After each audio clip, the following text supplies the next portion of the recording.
নমস্কার বন্ধুরা, টুসি চ্যানেলে সবাইকে স্বাগত জানাই। আজ একটা পালং শাকের দুর্দান্ত স্বাদের রেসিপি আপনাদের সাথে শেয়ার করছি। গরম গরম ভাত বা রুটি যেটার সাথে খাবেন এই রেসিপিটা খেতে খুব ভালো লাগে।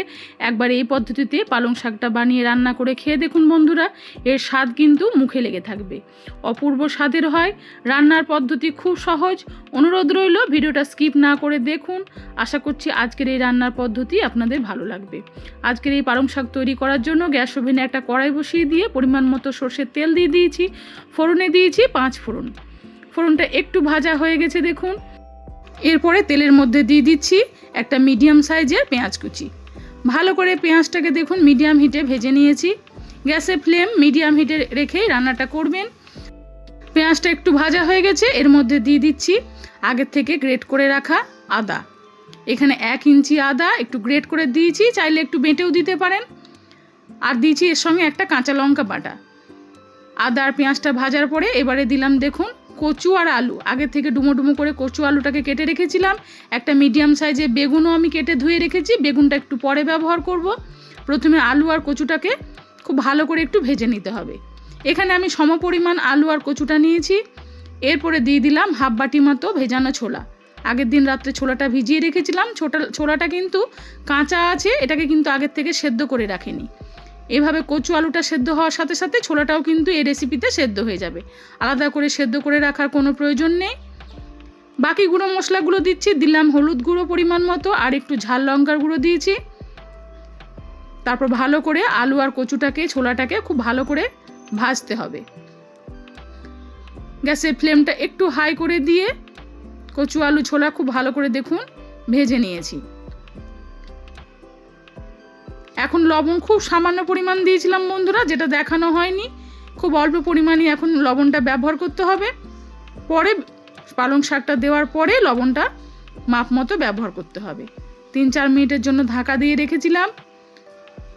ছোলা আলু কিন্তু খুব ভালোভাবে দেখুন কষানো হয়ে গেছে। কচু আর আলুটা কিন্তু পুরোপুরি এখনও সেদ্ধ হয়নি, মোটামুটি 60% মতন সেদ্ধ হয়েছে। এই সময় দিয়ে দিচ্ছি আগের থেকে কেটে রাখা একটা বেগুনটা আমি আলাদা করে এই রেসিপিতে ভাজিনি বন্ধুরা, একদম একটা কচি বেগুন ব্যবহার করেছি। চাইলে আপনারা বেগুনটাকে আলাদা করে ভেজেও তুলে রাখতে পারেন।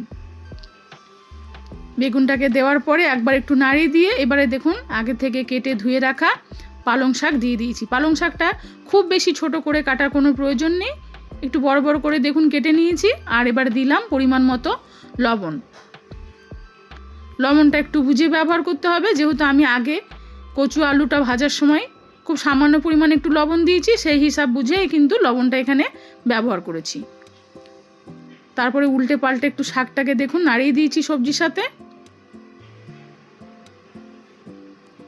1 মিনিট একটু উল্টে পাল্টে এটাকে নাড়িয়ে দিয়ে এবার এটাকে ঢাকা দিয়ে প্রায় 5 থেকে 7 মিনিট একটু রান্না করব।